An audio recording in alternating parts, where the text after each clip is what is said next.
7. 현명한 자와는 얘기가 통한다. 그의 말하는 태도 역시 마찬가지로 신경질적이었다. 이반은 넓은 응접실로 들어가 표도로를 만나자마자 느닷없이 두 손을 내저으며 나는 2층 내 방으로 가는 길입니다. 아버님 방에 가려는 게 아니에요. 이따 뵙겠습니다. 하고 외치고는 얼굴도 쳐다보지 않고 그대로 지나쳐버렸다.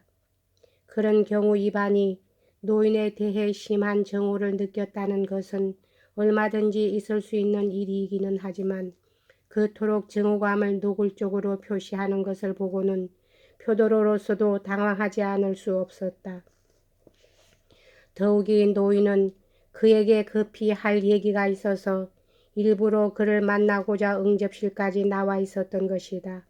그처럼 퉁명스런 인사를 받고 노인은 할 말이 없어 그대로 서서 위층으로 올라가는 아들이 보이지 않을 때까지 그의 뒷모습을 한심하다는 눈길로 지켜보았다.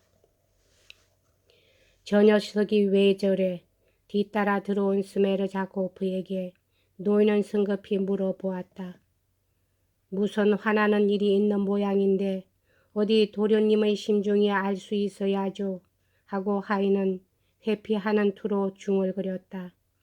망할 녀석 같으니 실컷 화를 내보라지. 너도 사모바르나 갖다 놓고 어서 나가봐. 그런데 뭐 별다른 일은 없었니? 그러고는 방금 스메르자코프가 이반에게 호소했듯이 여러 가지 질문을 연달아 퍼붓기 시작했다. 그것은 노인이 고대하고 있는 그 여자에 대한 질문들이니까 여기서 새삼스레 그것을 되풀이할 필요는 없을 것이다. 반 시간 후에 집은 완전히 문단속이 끝났다. 그리고 이 정신 나간 영감은 뛰는 가슴을 안고 약속된 신호인 노크 소리가 5번 들리기를 간절히 기다리면서 이따금 어두운 창밖을 내다보곤 하는 것이었다. 그러나 캄캄한 암흑 이외엔 눈에 띄는 것이라곤 아무것도 없었다. 벌써 꽤 늦은 시간이 되어도 이반은 잠 못 이루고 생각에 잠겨 있다가 아주 늦게 새벽 2시경에야 잠자리에 들었다. 그러나 지금 그의 이러한 복잡한 심정을 자세히 얘기하지 않기로 하겠다. 더욱이 지금은 그의 영혼을 깊숙이 들여다볼 때가 아니기 때문이다. 그의 영혼에 대해서는 앞으로도 얘기할 기회가 있을 뿐만 아니라 지금 독자들에게 전달하고 싶어도 그것은 퍽 어려운 일일 것이다. 왜냐하면 지금 그의 머릿속에는 그 어떤 생각이라기보다는 뭔가 걷잡을 수 없이 모호하고 뒤죽박죽 엉켜있는 것들로 가득 차 있었기 때문이다. 이반 자신도 자기 마음이 갈피를 잡을 수가 없을 리만큼 혼란되고 있음을 느끼고 있었다. 게다가 전혀 뜻하지 않았던 온갖 이상 야릇한 욕망이 솟아올라 그를 괴롭히고 있었다. 예를 들면 이미 자정이 지난 시각에 벼란간 아래층으로 뛰어내려가 밭가채로 달려나가서 스메르자코프를 죽도록 패주고 싶은 생각이 불현듯 치미는 것이었다. 그러나 무엇 때문에 그런 충동을 느끼냐고 누가 묻는다면 그 하인이 이 세상에 2번 다시 없을 심한 모욕을 자기에게 주었기 때문이란 것밖엔 아무런 타당한 이유를 댈 수 없었을 것이다. 그리고 한편으로는 이날 밤에 그는 무어라 형용기 어려운 비열한 공포에 사로잡혀 있었기 때문에 갑자기 육체적인 힘마저 빠진 듯이 느꼈으며 골치가 아프고 현기증까지 났다. 마치 누구에게 복수라도 하려는 것처럼 증오심이 그의 가슴을 찌르는 것이었다. 좀 전에 알료샤와 주고받은 얘기가 생각나서 동생에게까지 증오감이 갔고 때로는 자기 자신이 견딜 수 없이 미워지기도 했다. 그런데 까젤이나 이바노브나에 대해서는 생각조차 나지 않았다.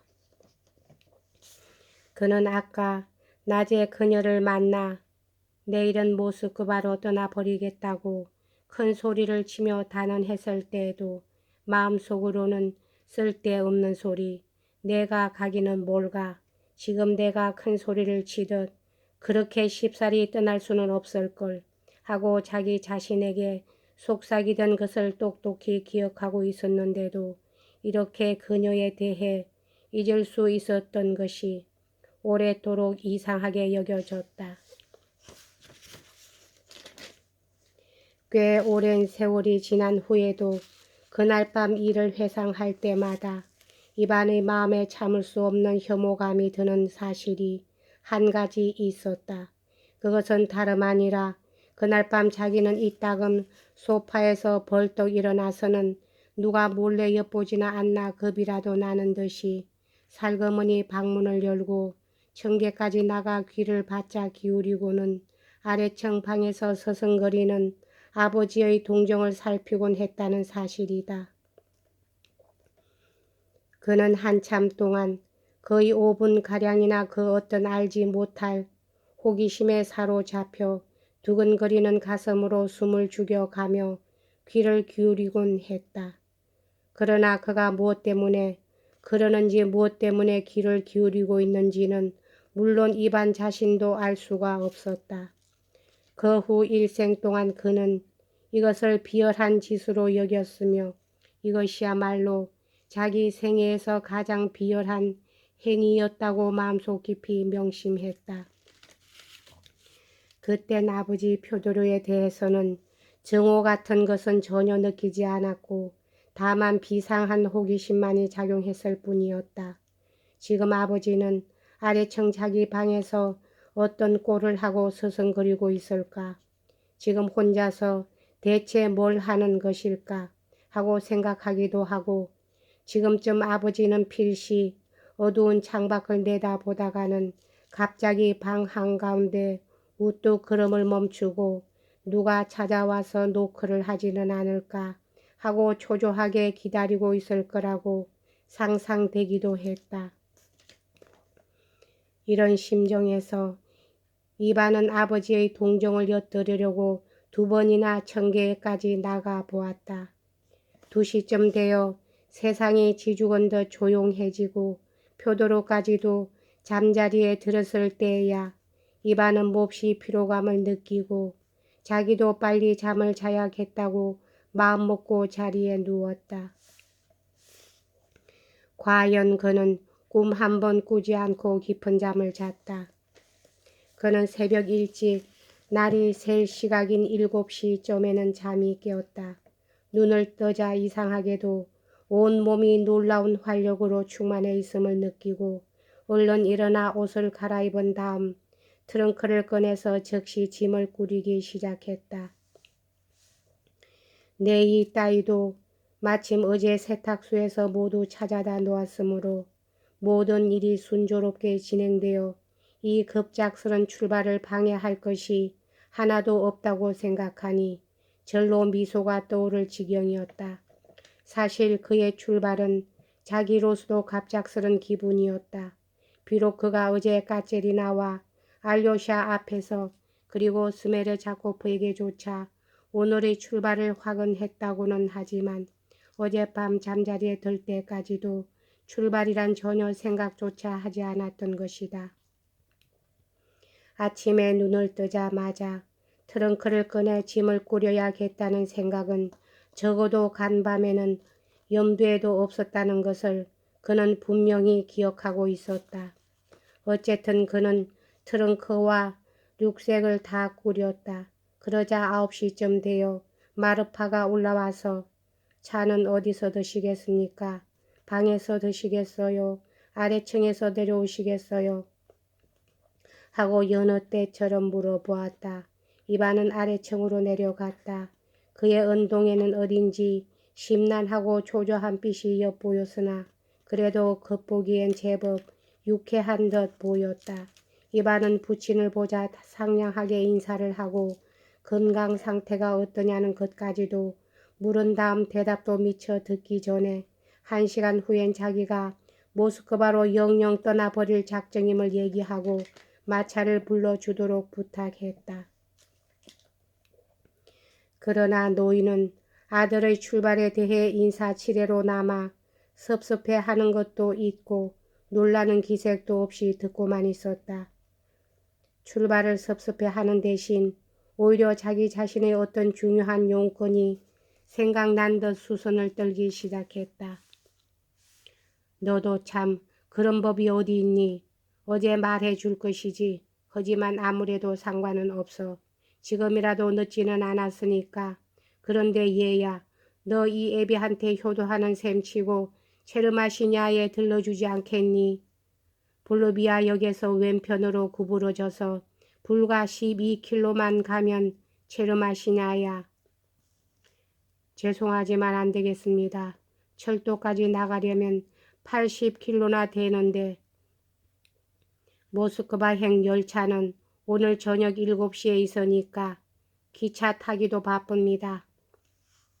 그렇다면 내일이나 모레 차를 타도록 하고 오늘만은 체르마시냐에 들르도록 해라.